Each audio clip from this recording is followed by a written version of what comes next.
I mean, Tom, it was almost like they'd each joined a cult. And that sacrifice involved cutting out all sense of criticism, anyone who disagreed with them, family members who challenged them, and they just have each other. Well, it's all about how they're going to make their money and fame and fortune.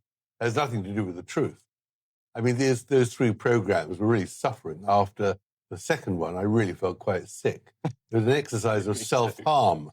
And so to watch it, you really felt in the end, I'm really punishing myself. Yeah. You're like Goebbels of the Third Reich. Netflix succeeded in sort of Stalinist propaganda and making you wash your hand and ask yourself all the time, is this true? Of course it's not true. We're being brainwashed by these Hollywood people who think this is the way to make money and, in the end, destroy our monarchy to make their fortune. There are, of course, some specific attacks, Tom, including this one on the Prince and Princess of Wales. They're not even trying to hide it anymore, are they? They hate William and Kate. They're jealous of William and Kate. And this particular incident, I mean, it was the first time they'd ever met. What did she expect? Kate to run in and give her a huge hug? But was it even true? I mean, you've got to ask yourself, no, probably not.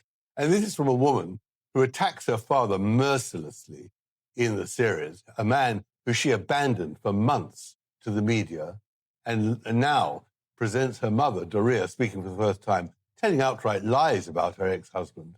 I mean, this was a calculated attempt against the families. I mean, the one thing that Samantha Markle always predicted was, just like Meghan turned against our family, she'll get Harry to do the same. And that was an exercise of doing that. And it was shocking of Harry to sit there and let his wife attack Kate, who'd been so good to him, who was his friend. And what would Diana think of Harry attacking William in that way? She'd be appalled by her son's behaviour. And that was, again, so nauseating, the way he kept on bringing in Diana. Diana, who appealed to the media all the time, who phoned journalists secretly, who brought Martin Bashir into her office, who cooperated with Andrew Morton, who kept on calling Richard Kay. I mean, this is ridiculous. Well, Meghan herself. And Meghan herself. In the months before she met Harry, was setting up paparazzi pictures in London. She now acts as if the paparazzi are literally the devil incarnate. She begged the paparazzi to photograph her, and they wouldn't. And when they did, she says, oh, I don't want to, I'm hurt. And that ridiculous story about how they first met, the whole thing was a tissue of inaccuracies, to be polite. Well, because what do you make of that? Because, as you know, Harry was always very insistent in 2017, telling the BBC it was a blind date. All of a sudden, there's a completely new story that they met via Instagram. So which are we meant to believe? But not only that, can you really believe that photograph of Meghan wearing a droopy, snoopy nose and things somehow said, oh, that's the woman for me? It's ridiculous. I mean, this actually was calculated to undermine my book. Because, of course, I got the real story that he got a blind date and was called up and all that. And she, and this is the other thing, which is one of the many, many lies she tells, that she arrived in London, full career, single girl, wasn't interested. Of course, she'd been coming to London since 2013, hunting for a man to marry. Yes. She wanted an Englishman. She was on a manhunt. And she also wanted a famous. And she wanted a famous. And she arrived in London immediately when she went to Wimbledon, talked to the woman she was working for, and said, you know, Harry, can you arrange a blind date? And the woman did. The whole thing is a tissue of lies. And Netflix knows it's untrue. And that is what's so shocking, that those executives in Hollywood are plotting to destroy the monarchy because they just see money in that, as do, of course, the Sussexes. Shame on them.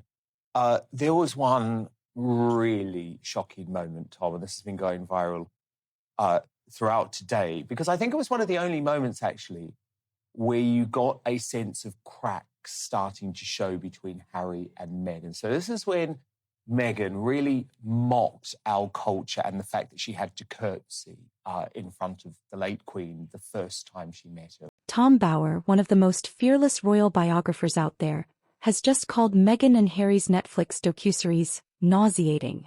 And honestly, can you blame him? This was supposed to be their big chance to tell their truth, to reshape their image.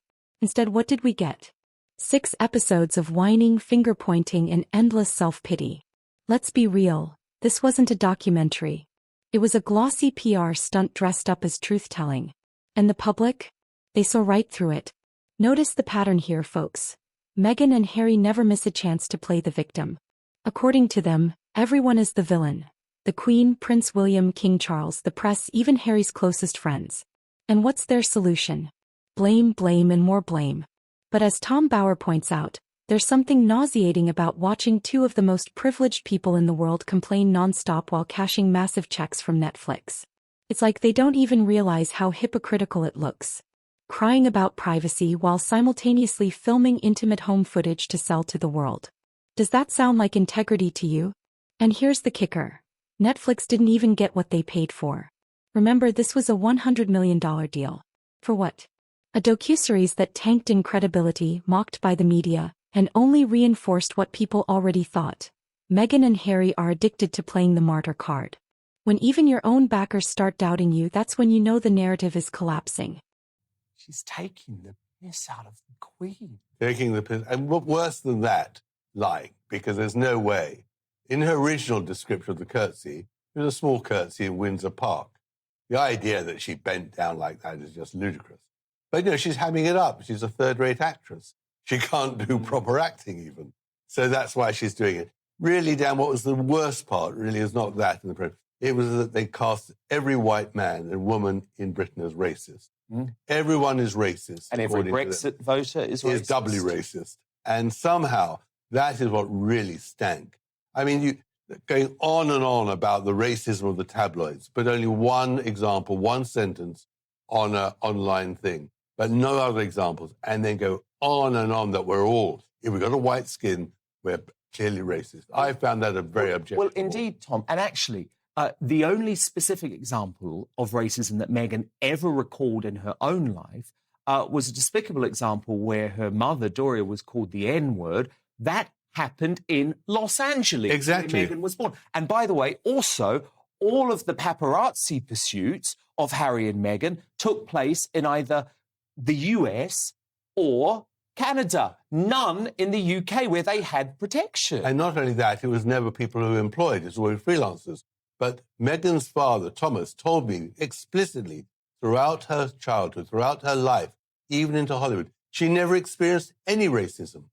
She never came home saying, I've been in any way targeted. There's that one example where she had to tick a box to describe her race. But it's ridiculous, and that was it. Isn't it, to suggest that the US is some sort of a place of racial harmony. And then you come over to the UK, the most tolerant country in the world, and that's when you discover racism. The whole thing was right. Rubbish. Tom, I've got to ask you, next week is looking like that's where the real grenades are going to be thrown at the royal family. I mean, we've got a bit of it today. There was a hint of it. But next week is when we get to Megxit and all the really contentious issues that you've obviously written about. What's King Charles going to do about this? And what do you think he should do about it? Well, I fear that King Charles doesn't like confrontation. He doesn't want to take a stand against his son. And at the moment, he's going to thinking of doing nothing. But I don't think that can be sustained. He's got to take a lead. And I think the people of this country, the monarchists, will say, this has now got to end. Whether he says it or whether William, Prince of Wales, actually says the truth, that we welcomed Meghan. She is the one who dictated her departure. She's the one who's declared war, has got to be decided. But it's got to be decided this week. And the courtiers in Buckingham Palace have got to start thinking pretty hard how to protect not only Britain, but also our monarchy and our global reputation. Because believe me, this Netflix series is going to do huge damage to Britain's reputation. Here's why this is so important. Every time Meghan and Harry push out these victimhood narratives, they're not just embarrassing themselves. They're actively damaging the institution they walked away from. Tom Bower is right. The docuseries wasn't just nauseating, it was destructive, petty, and filled with contradictions. And in the end, it's the royal family and even Harry himself who end up paying the price. So the big question remains, will Meghan and Harry ever stop milking this narrative? Or are we doomed to endless cycles of victimhood documentaries, interviews, and ghost-written books? If Tom Bower's take is anything to go by, the world has had enough. And judging by the public backlash, I'd say he's absolutely right. Alright folks, that's today's breakdown.